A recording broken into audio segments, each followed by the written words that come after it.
Good morning, everybody. Hope we're doing really good today. Welcome back to the channel. We're going to talk about the fear index, or the VIX, and why it's important for options investors. First though, before we do that though, if you're new to the channel, I'm Justin. I like to talk about dividend investing, income from options, and financial independence, and document my own journey towards financial independence. So if you like these kind of channels, I'd really appreciate it if you like my channel and subscribe to it and like the video if you get anything out of it, alright? The technical name for the VIX is the CBOE Volatility Index, and it measures the volatility of the stock market, specifically the S&P 500, how volatile it's expected to be over the next year. This is important because for option traders, options are made up of three things. There's the intrinsic value, how much an option is in the money. There's time value, which is how long it has until expiration. And the third, implied volatility. And the changes in implied volatility can have a really big impact if your options price or your options trade is profitable or not. The CBOE has a fancy definition for volatility. A volatility measures the frequency and magnitude of price movements, both up and down, that a financial instrument experiences over a certain period of time. The more dramatic the price swings in that instrument, the higher the level of volatility. Volatility can be measured using actual historic price changes, realized volatility, or it can be a measure of expected future volatility that is implied by option prices. The VIX index is a measure of expected future volatility. A more simple definition of volatility is just how much the stock price goes up and down. A volatile stock price will look something like this, but a less volatile stock price will look something like this. So essentially what it's saying is the VIX, it has a fancy algorithm that measures options of the S&P 500 to determine implied volatility over the next 30 days. Now it measures implied volatility over the next 30 days, but it represents implied volatility of a year. And the big fancy algorithm looks like this, but we're not going to get into that algorithm right now. Just know that the VIX represents a percentage change up or down in the S&P 500 for the next year. So if the VIX right now is trading at 26, that means it's calculating a change in the S&P 500 up or down 26% for the next year. And it's a forward-looking indicator, and it can always change. It changes on a daily basis.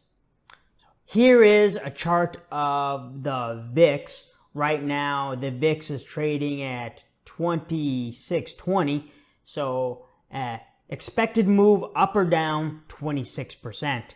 And then in March and April, when we had our big COVID correction, the VIX got as high as 65. And if we scroll out a little ways back to like 2018, it trades around, an average of 15 or so for the past few years.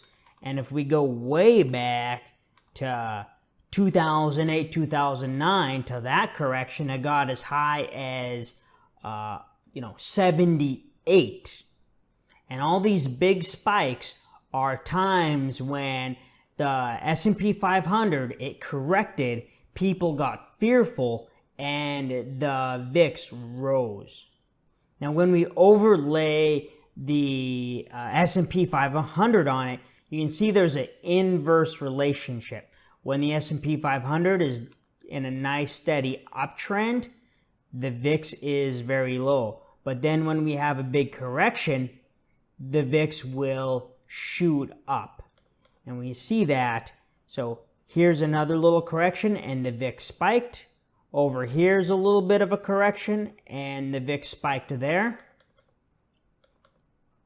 And Same thing back in 2008, 2009. We had a high, VIX spiked, S&P 500 dipped, and the VIX was way up here. So there's an inverse relationship in between the VIX and the S&P 500.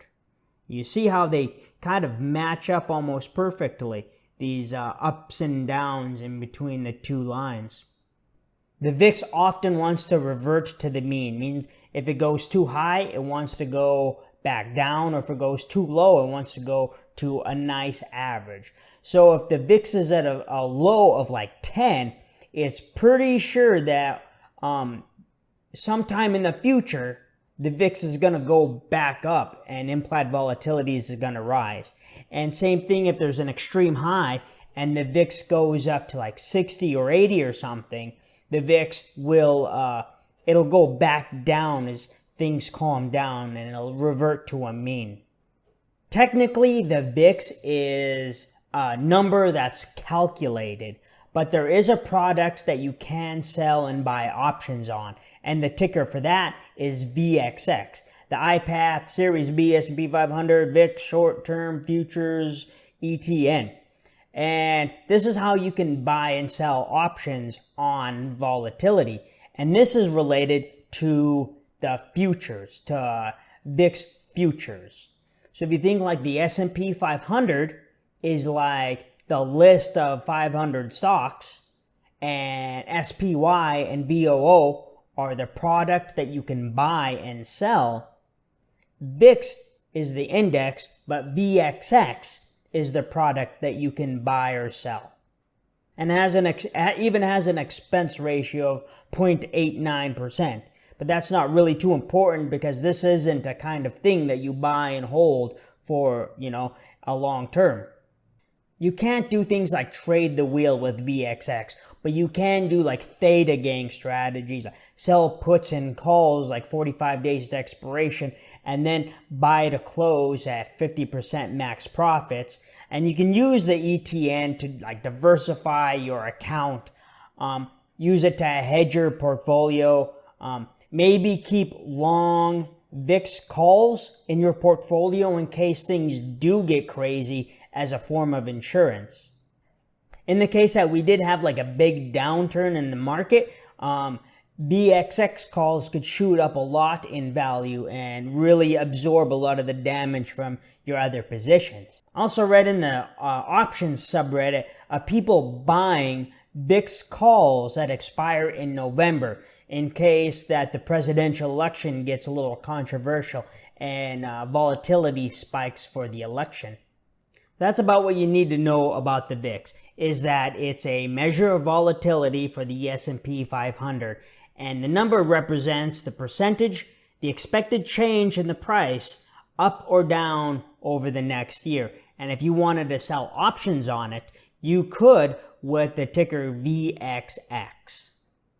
So I hope you found this video informative and educational.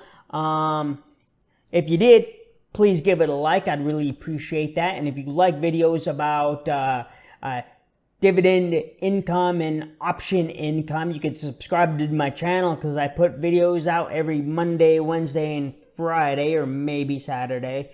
You can subscribe to the channel. I'd really appreciate that. And then I'll put some more videos over here that you can watch. And I will see you on Friday, maybe Saturday, okay? And have a good day, all right?